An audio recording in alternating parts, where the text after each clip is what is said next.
Hello friends, in this video I will show you how to unfollow someone on LinkedIn app. Let's see how to do it. First of all, open your LinkedIn app and search here someone.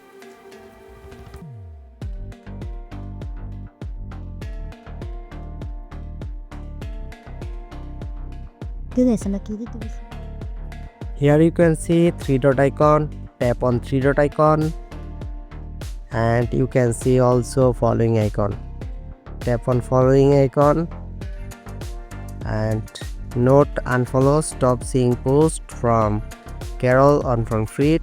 Control on to be notified that you haven't unfollow and tap on unfollow icon.